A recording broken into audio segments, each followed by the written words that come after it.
Thank everybody for being here this evening. Our criminal justice system is broken. Mass incarceration, mass supervision, pretrial detention, and police shootings continue to plague Allegheny County, the state of Pennsylvania, and the entire country. And it is our most vulnerable and historically marginalized communities, people of color, people living in poverty, who are harmed most by this broken system. The majority of those in Allegheny jails have not been found responsible for the conduct on which they are accused. 1 in 10 people in the jail is locked up for simple drug possession. And although violent crime is on the rise, nearly half of Allegheny County's 17,000 annual prosecutions are for low-level and nonviolent drug misdemeanors. These prosecutions harm families, destroy trust between the community and law enforcement, and divert resources away from violent crime. More than any other government official, the elected district attorney has the power to shape and change criminal policy. Every day, the district attorney makes decisions that have enormous impact on the people of Allegheny County. The district attorney decides who was charged and with what crime. He decides who gets diverted away from the criminal justice system and who must carry the burden of a criminal conviction. He decides when to seek prison sentences and for how long. He decides whether to seek rehabilitation or retribution. It is clear that the DA's power comes with immense responsibility. With your votes, you decide who will exercise that great responsibility. You get to choose who makes the significant decisions that affect thousands of lives and families. Your voice in this conversation matters. On your seats, you will find note cards. If you have a question and you'd like to ask about criminal justice reform in Allegheny, please write it on the cards. We will collect those cards toward the end of the debate and ask those questions to the candidate. We are pleased to have the opportunity to talk with the candidates for this very important seat in office. The incumbent district attorney, Stephen Zappala, was invited to join and respectfully declined. And here today with us, we have Jeron Jenkins, candidate for district attorney. Mr. Jenkins is a lifelong resident of Pittsburgh and lives in Churchill with his wife and 2 children. He went to law school at Duquesne University, and he has worked as a prosecutor, a public defender, and in private practice. Welcome, Mr. Jenkins. Since you are the only candidate here today, we'll hear a short opening statement from you, and then we'll have some questions. And we hope this can be productive and have a lively conversation about the role of a DA and ending mass incarceration. Thank you. As stated, I'm a lifelong resident of Allegheny County. I've spent the past 14 years working in the criminal justice system as a public defender, as a prosecutor. I worked in social work. I've been a law professor. And I believe that Allegheny County is in much need of change. I've worked in the system. I know the devastation that the criminal justice system wreaks on families. I know the devastation that something as a minor misdemeanor will have on the effect of the people who are charged. And as I travel around Allegheny County, people don't realize the role of the district attorney. They don't realize it's an elected official, and they don't realize the power that comes with the district attorney's office. They are the gatekeepers to the criminal justice system. And unless you have somebody in that role that understands people and understands the impact that their decisions make on our communities, then nothing will ever change. So I'm running to be that change. I got tired of sitting around hoping and wishing for change. So I stepped up to be the change that Allegheny County deserves.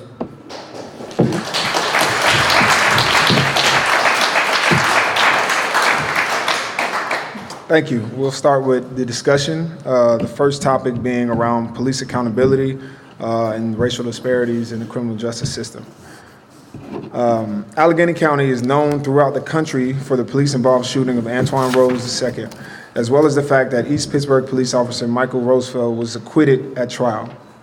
Police accountability is an urgent issue that communities all over the country face, as they look at local officials, perhaps especially the district attorney, to break the cycle of violence? How will you investigate and hold police accountable for misconduct, including fatal shootings and the use of excessive force? Certainly. As the next district attorney, I believe that that office has to have transparency. And I think that's part of the problem why the relationship between our communities and law enforcement is so broken. The current administration, they make these decisions. We don't know anything about them. For instance, there may be a police officer involved shooting. There'll be an investigation and they don't make a statement saying that no charges will be levied without any further explanation to the citizens. Again, the office belongs to the people. It doesn't belong to one person. It belongs to the people. It belongs to all of us. We all have a say-so in the criminal justice system. Now, as it pertains to police officer accountability, they should be held to the same standard as everybody else. It doesn't matter what you do as an occupation. You should be held to the same standard. When you're wrong, no matter what you do. So as it pertains to police officer involved shootings, I would investigate them, and in the instance where there is wrongdoing, they will be charged.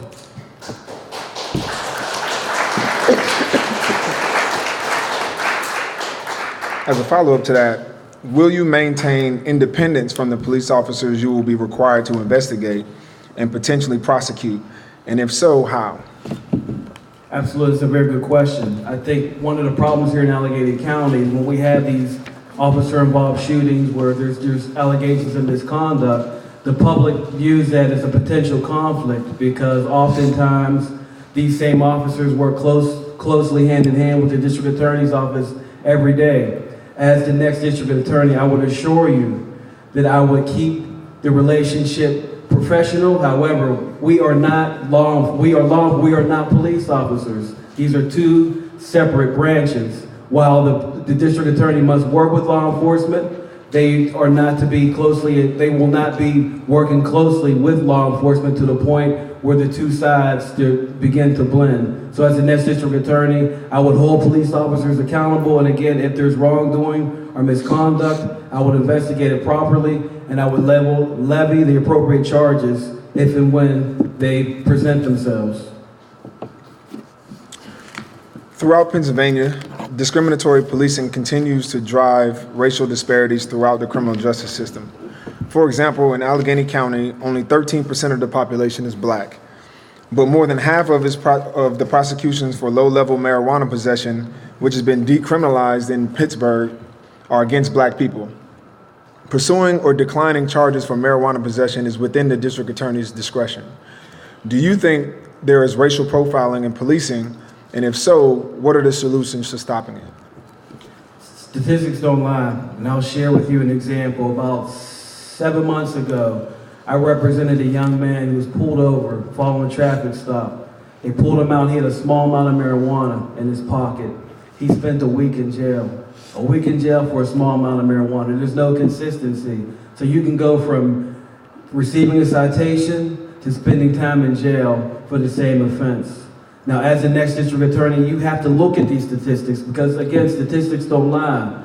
We're 13% of the population, but we're over half of the jail population. There's a problem with that, and you can't say that you're blind to these statistics.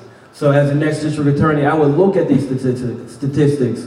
I would ask the difficult questions. I would have these difficult conversations with law enforcement because they cannot be ignored. And unless and until we begin to have those conversations and take the appropriate steps to address them, there will never be change. So again, that's part of the reason why I'm running, to be that change.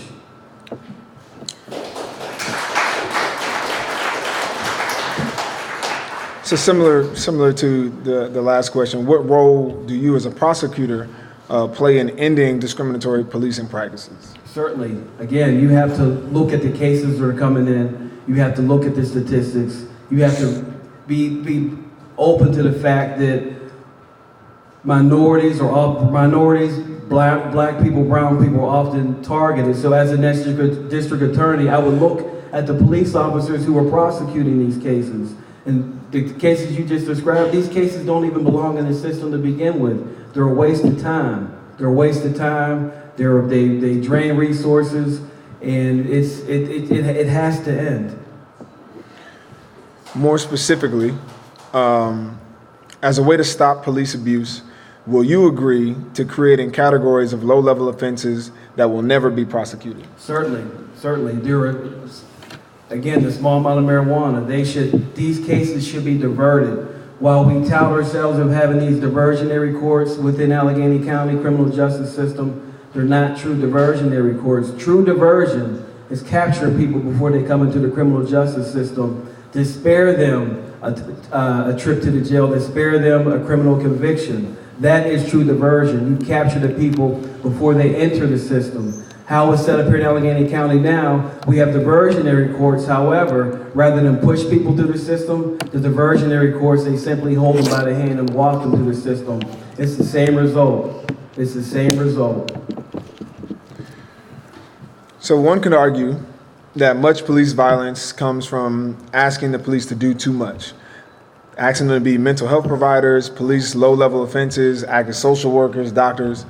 Do you agree with that statement? And if so, what role does the DA have in trying to push for change, specifically determining where police and how police resources are allocated? That's a good question. I think part of the problem is that law enforcement, they focus on the wrong things. They focus on the wrong things. I've been saying this since the start of my campaign. They need to focus on the things that matter. And right now, they focus on things that don't necessarily matter. They need to focus on public safety. They need to focus on public safety and not worry about people that are suffering from mental health issues or drug and alcohol issues or poverty. We're essentially criminalizing poverty here in Allegheny County. That's why our jail is full of people who are poor, people who can't pay $100 to post bond. That is an injustice. It's an injustice.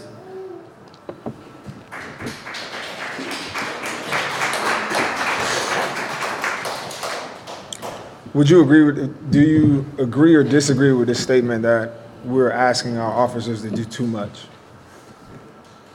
Do I agree or disagree? Yes. I disagree. Because they should protect and serve. Appreciate it. Simple as that. Discrimination in the criminal justice system doesn't stop at policing. In Allegheny County, Black people are twice as likely to go to prison than white people. Black people are incarcerated in Allegheny jail at 9 times the rate of white people. Black children are 20 times more likely to be prosecuted as adults than white children. Do you have a plan for tracking racial information that at all steps of the prosecution process and to publicly report any significant racial disparities arising at any stage of the process? Absolutely, and it's disappointing because those statistics should be available now under the current administration, and they're not.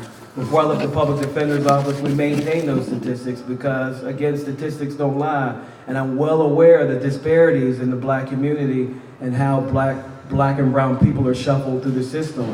So as the next district attorney, rest assured, I would most definitely take a look at how people are being treated and how certain segments of our community are being targeted, because that's not justice. I believe in justice for all, regardless of your skin color, the God you serve, who you love. We should all be entitled to justice.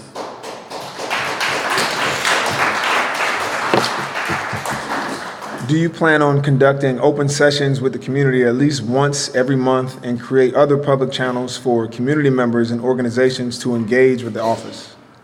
If it's not once a month, at least every quarter, I wouldn't want to make a promise that I couldn't keep, but certainly I would definitely engage the community, because you can't move the system forward without engaging the community. You have to know the people that you're entrusted to serve, and without knowing that, that's why we're in the situation that we are now. We have a current incumbent that is completely disconnected to the people that he's been entrusted to serve. So that's why we have so many problems now. You can't say that you're a servant of the people and a minister of justice when you don't know the people that you were entrusted to serve. So again, as the next district attorney, you best believe I'll be out here in the community. I will listen to the concerns of citizens. I will come up with solutions after I speak to the people, because if you're a leader, you have to be a leader for the people, and that's all people, all the citizens of Allegheny County.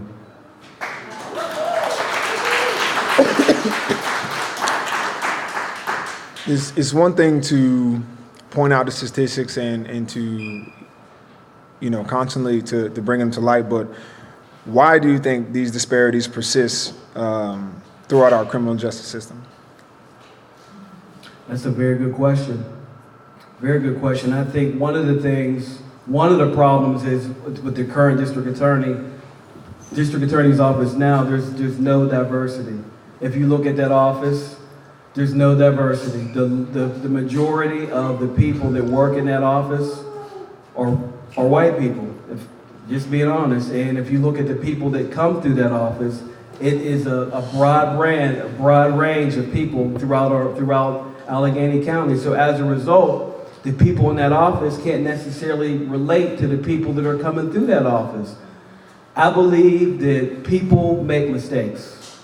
People make mistakes. People should get second chances.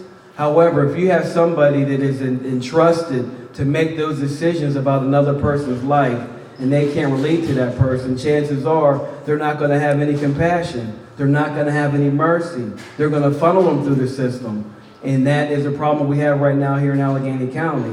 We have a district attorney's office that is completely disconnected to the people. And I would change that by hiring practices. I would make sure there are people from minority communities, people within the LGBTQ community, people from other communities that travel through the criminal justice system. That way we would have a broad range of perspective as we treat people, because again, we have to treat people like people. And if you don't understand people, you're not going to treat them right. Amen.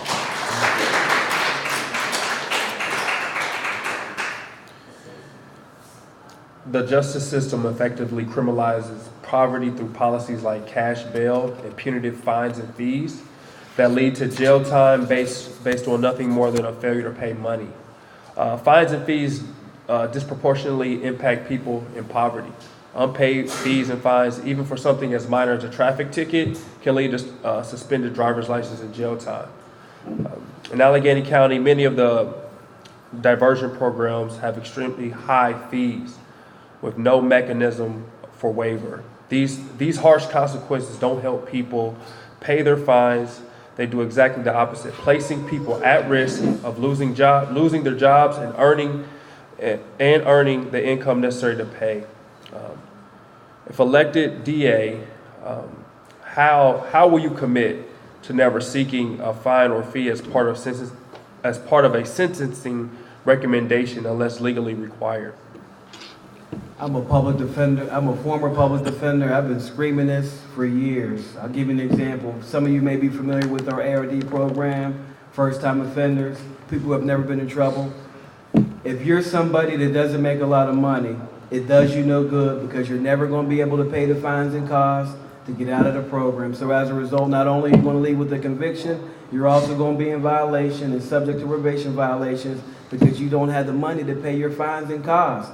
The lion's share of the people that are on probation here in Allegheny County remain on probation because they don't have the money to pay their fines and costs to get off of probation. Now, I'm not telling you what I heard. I'm telling you what I know, because I worked in the public defender's office, and the lion's share of the people that I represented for probation violations weren't there because they committed new offenses.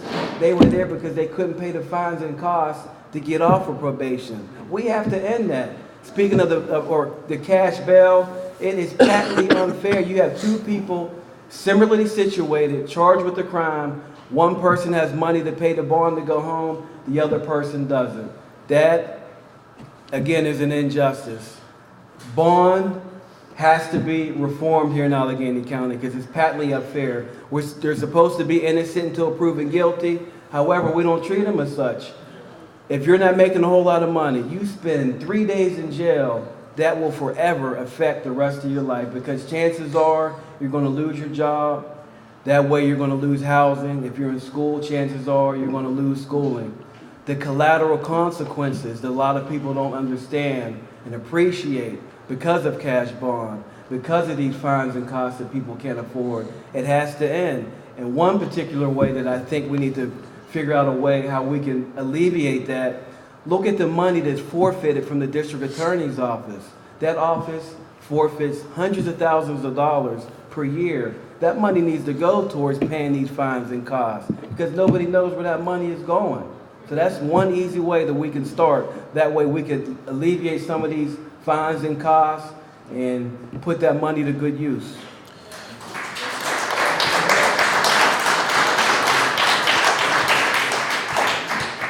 You mentioned alleviating those fines and costs. Do you have a solution, a ready solution, or do you have a thought and a process on how to make that change? Again, a lot of these fines and costs, they could be waived. They could be waived because there are other ways to recoup that money, most of which I still say could be recouped from the money that the DA's office forfeits on a regular basis, money that there's no accounting for. Failure to pay fines and fees. Will you commit to opposing incarceration for failure to pay fines and fees? Absolutely. It's a debtor's prison. That should never happen, whether at the magistrate level or the common police court level. It's bewildering to me that in 2009 we're still putting people in jail because they can't pay their fines and their costs. This is America. I thought it was. And we're still putting people in jail because they can't pay their fines and their costs. Great.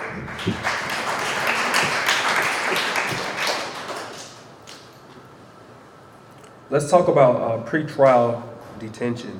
And you spoke a little bit on that just previously. The average daily population in Allegheny County jail is over 2,600 people or inmates. And the most of those people are held either pretrial or revocation. Poor people get locked up while people who have access to money walk free, which we previously talked about. In Allegheny County, over 1,000 people sat in jail last year, only to have their cases dismissed or not prosecuted. That's a stark number there. You have said that you support bail reform and that people should not be jailed solely because they cannot afford to pay bail. Will you support the complete abolition of money bail? Certainly, I definitely think that we need to go in that direction because there's no correlation between a person's ability to pay and the likelihood they would come to trial. People, I think the purpose of bail has been lost. The purpose of bail is to determine whether a person is a flight risk and whether or not they're a danger to the community. And if you look at the people who are housed in the Allegheny County Jail, most of those people are low-level offenders, can't afford to pay bail, and they sit because they're poor. So as the next district attorney, I would most certainly step up and say that we need to reform cash bail and ultimately end it. I know that it will probably be a process, and ultimately it's not up to the district attorney to make that determination. However, that office wields great power, and when that office speaks, people tend to listen.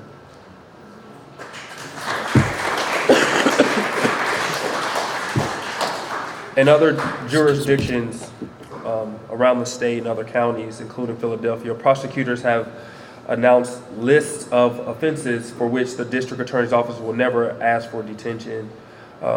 Will you commit to an office-wide policy of affirmatively asking for release on personal recognizance unless a person poses a clear and identifiable safety risk to the community? Certainly, in the rarest of situations, I do believe that there are certain offenses that bail should never be attached to, unless there, as you stated, there's a special set of circumstances that will warrant it. Those would be only in the rarest of circumstances. This is a really telling question here. Currently, the DA's office does not review cases for several days. So there's a compounding effect here for fees and arrests, sometimes more than a week, meaning that people wait in jail while the DA office decides whether it will even press charges. How do you think this could be changed? You say they sit in a week without the charges being pressed? Yeah. Okay. Well, at least a week. Gotcha. I misunderstood the question. I'm sorry. Could you read it back to me one more time? Sorry. Yeah. Currently, the district attorney's office does not review cases for several days after arrest. Got you. Sometimes more than a week, meaning that people wait in jail while the DA office decides whether it will even press charges. how do you think this could be changed? I think there needs to be more of an emphasis placed at the front of the system because, again, a lot of these cases shouldn't even come into the criminal justice system.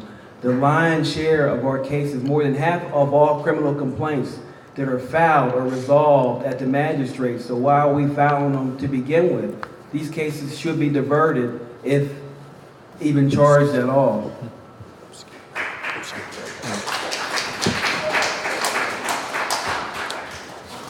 Okay, so we're going to move to the prosecution of drug offenses. Yeah, please silence those phones. Yeah. The problem of mass incarceration is made worse when health issues like addiction and mental illness are treated as criminal matters for the police and the courts to handle. Research has consistently shown that incarceration does not address addiction and only exacerbates cycles of poverty. Aggressive prosecution takes resources away from public safety, and studies have shown that although prosecution does not reduce recidivism, drug treatment does. Do you think the war on drugs has been effective? If not, how has it failed? It's been an epic failure. If you look back to the crack cocaine epidemic back in the 80s and 90s, we essentially waged war on the same population that we're trying to give treatment to now. The only difference then, the people were people of color. Fast forward 2019, it's the opposite. So the war on drugs has essentially destroyed a generation of people. These people were shuffled through the system. They were saddled down by convictions. They came home. They didn't have any education. They didn't have anything to put their lives back on track.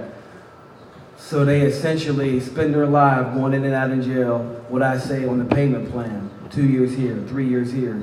Fast forward to 2019. We're in the midst of another epidemic. And had we treated and addressed it right the first time, perhaps we wouldn't be where we are now. So here we are in the midst of another epidemic where people are literally dying. People are dying. So we need to be mindful of that. You can't prosecute your way out of an epidemic. You can't prosecute your way out of a social ill. We need to get these people help. We need to get them tied in with services. Sending them to the jail is not the answer. In fact, it makes the problem only worse.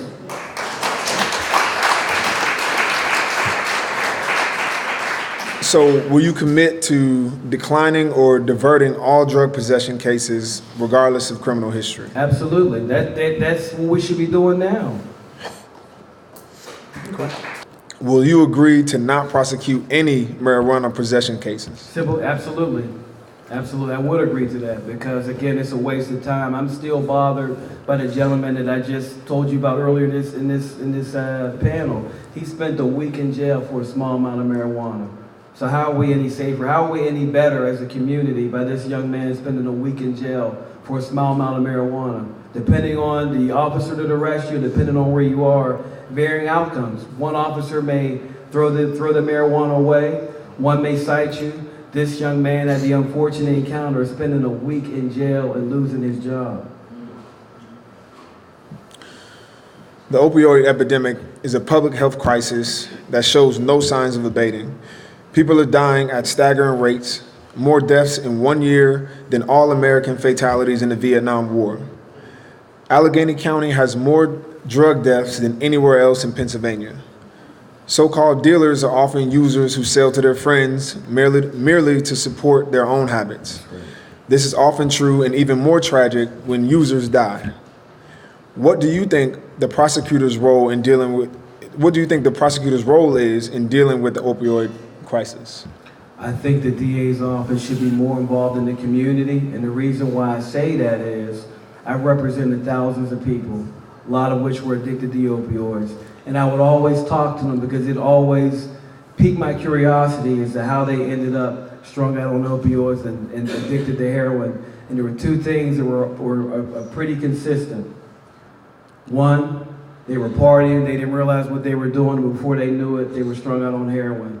Or they suffered some sort of injury, they were given a prescription from a doctor, the doctor cut them off, so they were self-medicating. These are common occurrences So as a district attorney, I think they need to be more on the front line. I think they should be more involved with drug awareness and drugs treatment. They should be in these schools. They should be warning our children of the dangers of opioids and addiction, because it's your first encounter with the district attorney's office shouldn't be because of a misstep.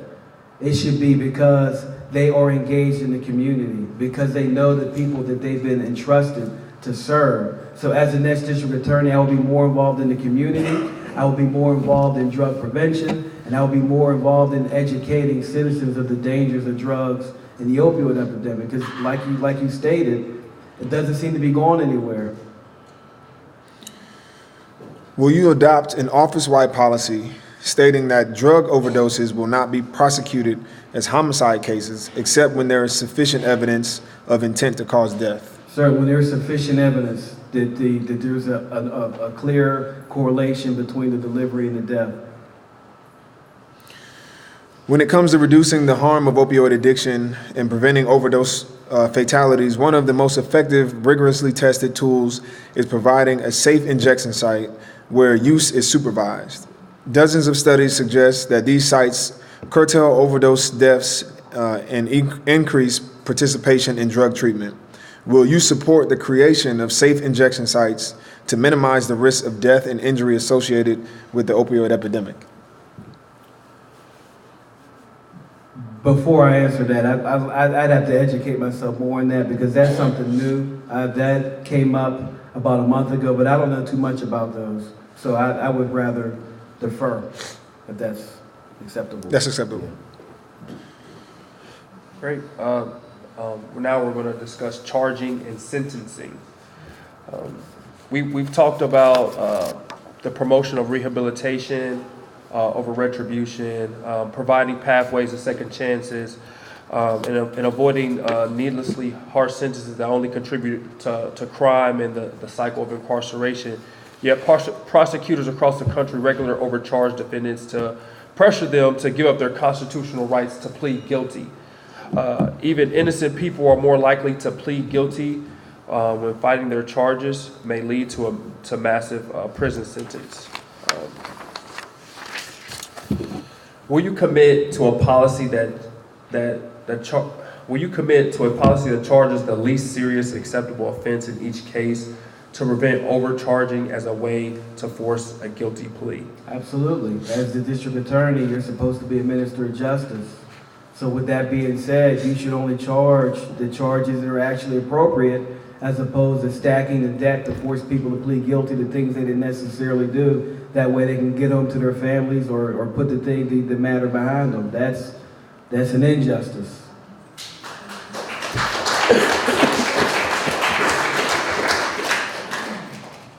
To piggyback that, many prosecutors, as you know, ask for higher sentences if a defendant exercises his constitutional right to a trial, a penalty known as trial tax. Mm-hmm. And I'm sure you've been a part of that system. Familiar with that. Yeah. How will you adopt a policy that prohibits those type of requests?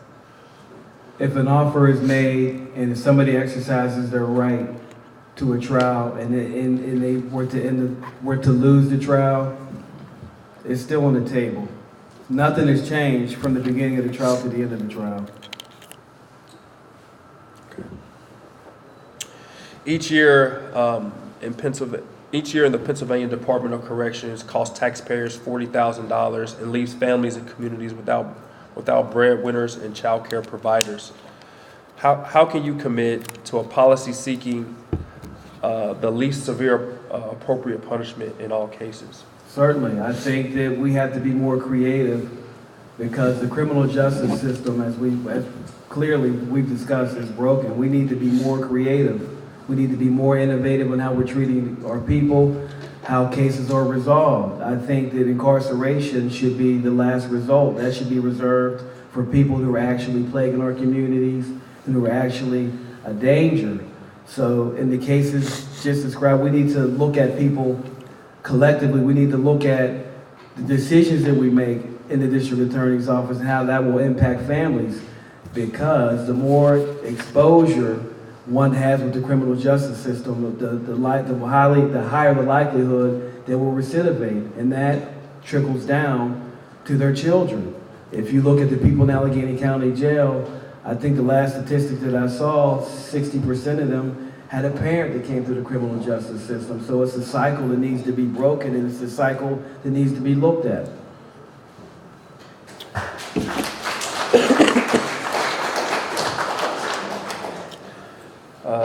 Speaking of cycles, there are currently 9 people on death row from Allegheny County. All but one were sentenced under the current DA. 13% of Allegheny County is black. Half of the inmates on death row are black. Minorities are more likely to be selected for death prosecutions and more likely to be sentenced to death, as those are with mental illness. The death prosecutions have cost Pennsylvania between $350 million and $1 billion since the death penalty was reinstated in 1978. Nationally, opposing to the death penalty continues to grow. Nationally, opposition to the death penalty continues to grow. Just last month, California's governor declared a moratorium on all death sentences there, based on concerns about the fairness of sentencing, the accuracy of convictions, and the brutality of death row. Pennsylvania Governor Tom Wolf has issued a moratorium on death sentences. Will you commit to never seek the death penalty? I could have made this real easy, so we don't believe in the death penalty. Should have stopped me there. Next time, just stop me. Right.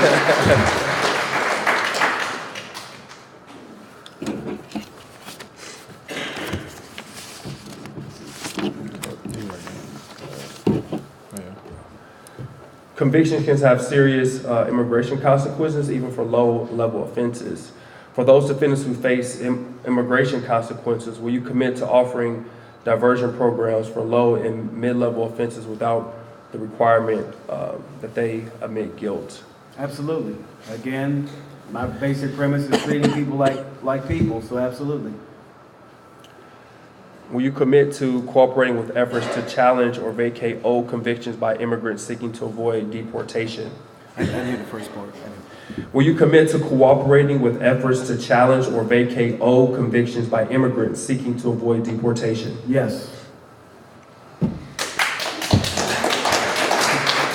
Supervision fees and fines can cripple low and middle income families, and being on probation means that a violation or petty offense can land a person in jail for weeks or months. Will you only ask for supervision in cases where the conduct possesses or poses a substantial risk to society and the defendant has a specific unmet need that makes reoffending likely? Absolutely. It should be capped. I believe that the statistics have shown if a person is going to recidivate and have a misstep and commit a new crime, that will occur within the first 14 months. So why are we having people on probation for 5 and 10 years? It makes no sense to me.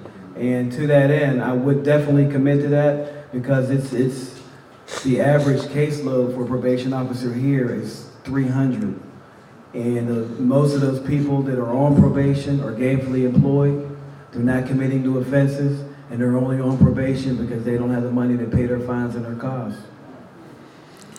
You mentioned caps. When supervision is necessary, will you limit probation sentences in felony cases to 1 year or less, and misdemeanor cases to 6 months and less when it's consistent with the law? I would. In Allegheny County, judges routinely put people on probation after they have already completed a period of parole, known as probation tail. This can result in years of unnecessary supervision. Will you commit to opposing probation tails unless they are legally required? I would. Over half of the people in Allegheny jails are there on probation detainers, meaning they are accused of violating their probation, often for low-level offenses or technical violations like missing a probation appointment. Will you oppose detention for those probation violators unless the new conduct is independently serious to justify detention? Yes. Cool. That was quick and easy. The next is juvenile justice. In Allegheny County, there are deep racial disparities in law enforcement against youth offenders. Black children are 20 times more likely to be charged as adults than white children.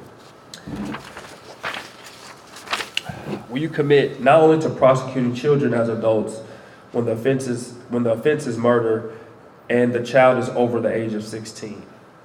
Let me say it again. Yeah, please. Will you commit to only prosecuting children as adults when the offense is murder and the child is over the age of 16? Yes. Research has shown that children's brains continue to develop until the age of 25 because children's brains are still developing. They are more impulsive, less responsible, and more susceptible to peer pressure than adults. Sentences for juvenile offenders should reflect the fact that juveniles are less responsible for their conduct because of brain immaturity, and the fact that every juvenile's brain will continue to develop. Knowing this, will you commit to never asking sentences greater than 25 years of children who are 18 years or younger at the time of their offense? Yes. So this is great. We want to hear from all of you too, so we're going to be walking around and collecting note cards and addressing new topics in addition to the topics that are going to be covered here. Thank you. No, we got a couple more. No, we're not done yet.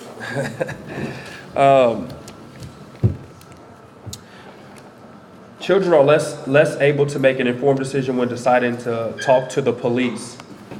Will you vocally support a police that prohibits the interview or interrogation of a child without the presence of a parent or guardian? Absolutely. Absolutely. Will you establish and fully staff a conviction integrity unit that examines post-conviction cases to identify and correct wrongful prosecutions? Absolutely, and that's actually personal to me, because I represented a young man that was wrongfully convicted of murder and spent 17 years in prison for a crime he didn't commit. And when his case came back on appeal, he was offered a plea to plead guilty, and he refused. He said he wasn't pleading guilty to something he didn't do. And we went to trial, and we won. But the thing that was most troubling for me is I knew he was innocent, and I know the DA's office knew he was innocent too. And they still proceeded, and they proceeded because he didn't take the deal. So I would absolutely create a conviction integrity unit, because I know he's one of many people who are in prison for crimes that they didn't commit. And again, that's an injustice.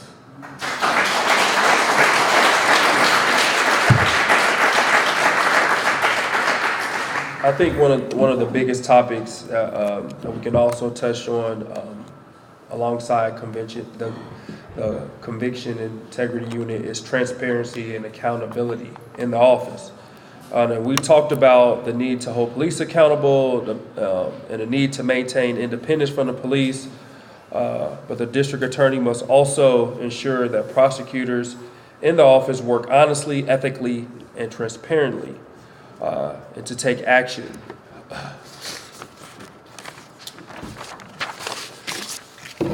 So the question is, if you found evidence that one of your assistant prosecutors knowingly failed to turn over evidence favorable to the defense, a clear violation of the Constitution, what would you do? They will be turned over to the disciplinary board.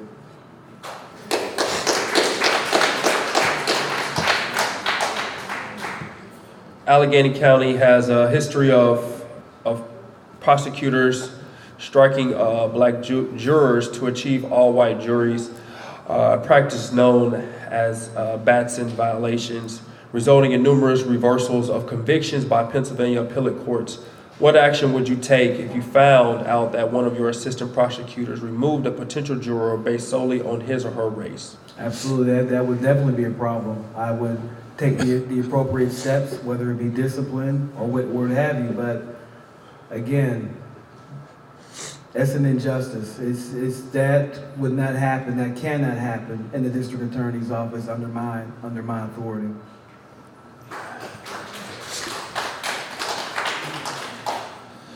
There is a constitutional obligation to disclose exculpatory evidence, but that should be considered the floor, not the ceiling, of the prosecutor's duty to turn over evidence. With very limited expectations, defense lawyers should have prompt access to a prosecutor's entire case file. Will you create an open file discovery system to automatically provide information to the defense counsel as you receive it, even before indictment? Absolutely. I believe in having an open, I believe that we should share information because if you're a minister of justice as a district attorney, you should want justice to be dispensed. And that obviously means turning over evidence to the defense. Great, thank you. So thank you guys for your patience. Thank you for answering so many questions, and for you guys for asking like so many great substantive questions. We know you guys have questions too. So at this point, we're going to transition to Q&A. I know my colleagues are taking a look, just trying to make sure we cover new material. So bear with us just a couple minutes. And actually, what steps will you take to reduce the suicides and violent crimes in Allegheny County Jail? I would do as much as I could. Actually, the jail is under the purview of the county executive and the warden. However, I would also obviously take a look at the people who are housed in the Allegheny County Jail and see to it that the people who are in the jail are not in the jail. I would absolutely stand up for members of that community because I would want somebody to stand up for me. I've spent my entire career fighting for what's right, fighting for what's just, and standing up for the rights of other people, whether I'm standing up for a victim who was a victim of a crime, or if I'm standing up to represent somebody whose rights are being violated. That's who I am, that's who I've always been, and I will continue to do that as the next district attorney of Allegheny County.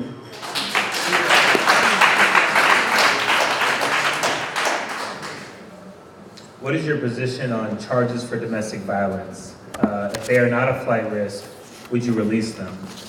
If they're not a flight risk? Right, so someone gets charged for domestic violence, they have a hearing, the facts come out, they're not a risk of flight, would you release that man or woman? As long as the appropriate safeguards are in place, that there would be no violent contact between that person and the victim, certainly. Okay. Awesome. How would you change our local criminal justice system's relationship with immigration and customs enforcement? This was covered a bit before, but if you want to expand. This is what I'll say. I'm not in the business of doing the job of ICE. My job is to represent the citizens of Allegheny County, period. I'm not interested in disrupting families.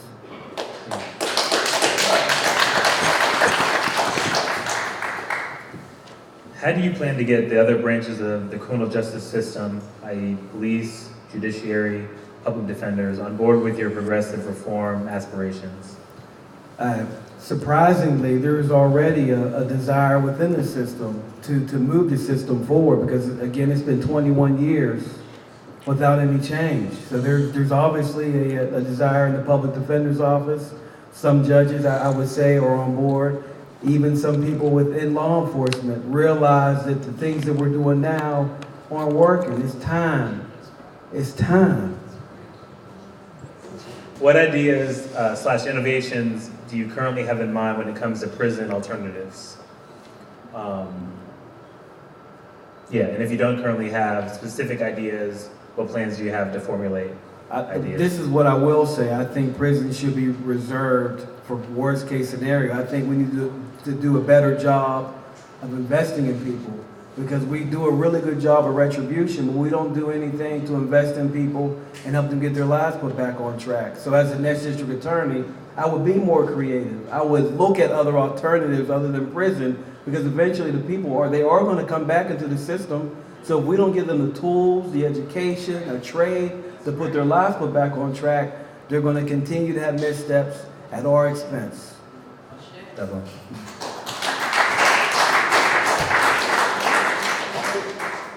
The PA DA's Association yields tremendous power with the legislator.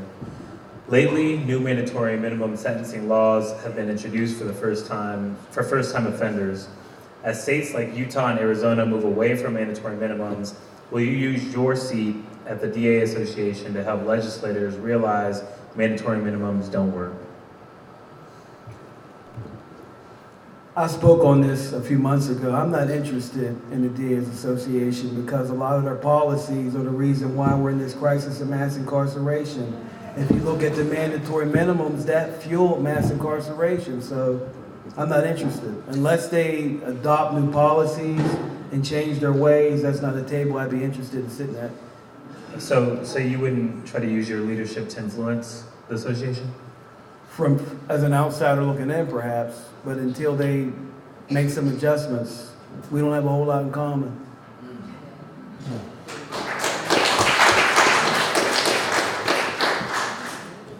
Allegheny County routinely incarcerates pregnant and postpartum women in jail for low-level offenses of probation violations, sometimes as many as 12 at a time.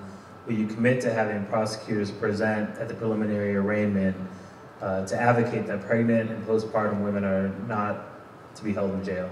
Absolutely.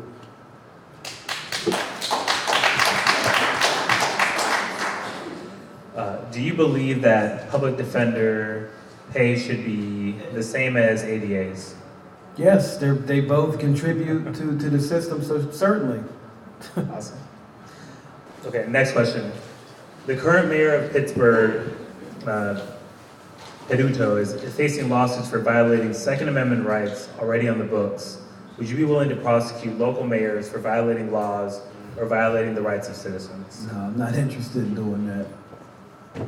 So not interested in prosecuting local officials? No. Why not? That's part of the reason why there's so much confusion in politics now. Too messy? Too messy.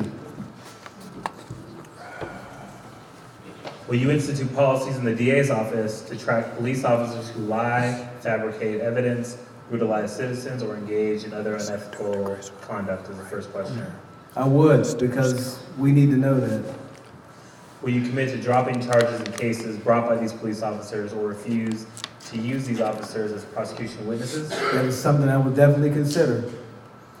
Will you commit to prosecuting police officers who lie or fabricate evidence? If it can be proven in a court of law, yes. It's a crime.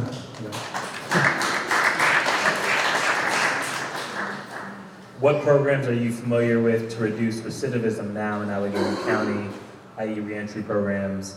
And second, how would you educate yourself on these programs? First part. What programs are you familiar with to reduce recidivism now, like currently in Allegheny County, what currently exists? And how would you educate yourself on these programs or additional programs? We don't have too many of them. That's part of the problem. We do a good job of shuffling people through the system, but there aren't that many programs currently in existence that help people get their lives put back on track. Can I ask a follow-up to that? Yeah. So how closely will you work then with grassroots organizations that provide those services? Absolutely, hand in hand. Because I believe that people need to be given the tools and the resources to put their lives put back on track.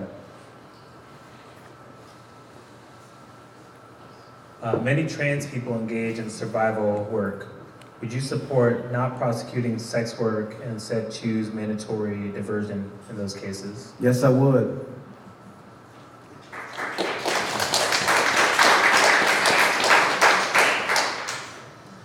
How do you intend to begin ending cash bail? In the follow-up, will you commit to avoiding equally harmful alternatives to incarceration, such as increasing reliance on house arrest, electronic monitoring, and other such alternatives? Unfortunately, the district attorney's office does not control the statute for bail. However, that office wields great power and great authority. When that office speaks, people tend to listen. So as the next district attorney, I would advocate for the elimination and reform of the cash bail system. Now, if you could, I don't remember the second part of the question. The second part was, will you commit to avoiding equally harmful alternatives to incarceration, such as increasing reliance on house arrest and electronic monitoring? So you'll go into court and they'll say, instead of holding this person, house arrest, electronic monitoring, other kind of, and at the expense of the defendant oftentimes, they make them pay for it. Certainly. So certainly. So I would consider other alternatives. So you consider the other alternatives, or you? consider avoiding those alternatives? The alternatives such as house arrest? Yeah, house arrest, electronic monitoring, other, kind of surveillance. Certainly. Well, sometimes house arrest is mandatory based upon the statute. I can't control that. But I mean, if there are other alternatives that I felt were appropriate, absolutely. If there's no further questions, I think at this time you guys can do any closing statements and any possible challenges to your opponent. If you wish, not to be controversial. Right. So I guess I don't have a challenger. Well, again, I've been working in the criminal justice system for the past 14 years. In my humble opinion, it's time for a change. I'm not sitting back and waiting for change. I'm stepping up to be that change, a change that we all deserve, a change that's real. I can't sit back and work in this system watching the devastation that it causes and not stepping up to do something about it. This is bigger than me. I'm not just stepping up for my wife and my children. I'm stepping up for you and your families too. All of us.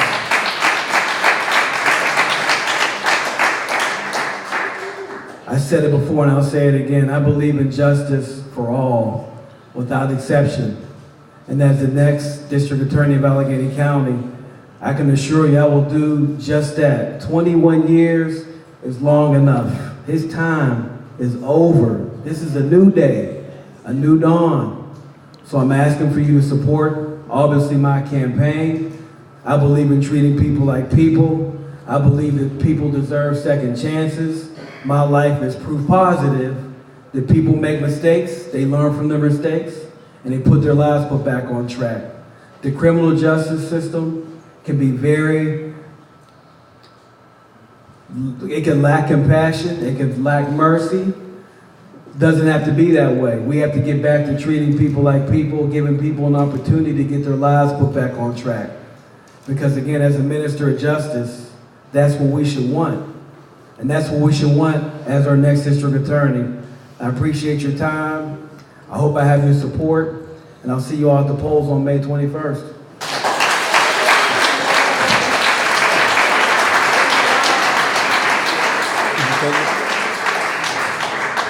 You got another question? One more question, if that's all right with you. What is the biggest difference between your ideals and the Incumbent? What is the biggest difference in your ideas of the district attorney's office and the current system? Certainly. Thanks. Again, I've spent my entire career working in the criminal justice system, both as a prosecutor and as a public defender. I'm not just speaking about change. I've always been an agent of change. When I came to the public defender's office as the chief deputy director of the public defender's office, the very first thing that I did was look at the people who were housed in the Allegheny County Jail, people who couldn't afford $100 to pay a bond to go home to their families. And what I did, I had our attorneys file motions to get them out of jail, get them back to work, get them back to their families, because they're supposed to be innocent until proven guilty. However, the system doesn't treat them as such. Another thing that I did before I left the public defender's office, we added social workers to the public defender's office. That had never been done before in the history of the office. I was always of the opinion that if we as an office didn't take the time to invest in people and help them get their lives put back on track, it wasn't going to get done. So I'm proud of the work that I did in the public defender's office. So that with that being said, I've always had a heart for people. I've always believed in investing in people. I've always believed that people, if given an opportunity to put their mistakes behind them, they can achieve. Under the current administration, it's been nothing but mandatory minimums, destruction, chaos, and what have you, mass incarceration, people being overcharged. I don't believe in any of that. I believe, again, in people. That is the difference between the current district attorney and myself. I believe in the people. I believe that that office can't be run by one person. That office belongs to you, the people, your voices, not mine, all of us, all of us. So in order to move the system forward, we have to do it together. You can't sit in an ivory tower and ignore the people. You have to engage the people. You have to be out here with the community, like I'm doing right now. That is the difference between me and the current district attorney. We have time for one more? Sure. Hey, Jeron, how you doing? I just wanted to ask, are you going to do something different to help in mental health and drug court? Like, for instance, my wife, before she passed, I didn't know the month of April she had 9 dirty arms, and then in May she passed, May 6th. Before, like, at some point, it's, like you said, you can't incarcerate the addiction or the addict. Like, what are we going to do different to change that with the opiate epidemic instead of allowing people to keep coming to mental health court? They come once a week, and you're still carrying dirty bags and no one's doing anything about it. Certainly, I think we need to direct more money towards drug treatment because, again, you can't incarcerate your way out of an epidemic. I'm very, very familiar with drug court, very familiar with how things work, but that is not the answer. We need to create more drug treatment for people that are coming through the system because what we're doing now is not working. And I'm sorry for your loss, but I would like to speak more to you about it because you know firsthand how we can create ways so this doesn't happen again. Okay. Brother Jenkins, we appreciate you for coming out. Thank you. Again, my name is Malcolm Jenkins. I'm a co-director or co-founder of the Players Coalition, which is a group of professional athletes that do work in social justice all around the country. And the reason we're here is I'm a citizen of the state of Pennsylvania, right down the road in Philadelphia. And the reason we're here, we want to let you all know that we see you. We come from communities that look just like Pittsburgh and Allegheny County. We know very much the struggles and things that plague these communities. And we're here to do one thing, and that is amplify your voices and bring them to a national stage and make sure that you are all heard. So we appreciate you being here today and participating, and hopefully we'll continue to stay engaged around these issues. Thank you. Have a good night.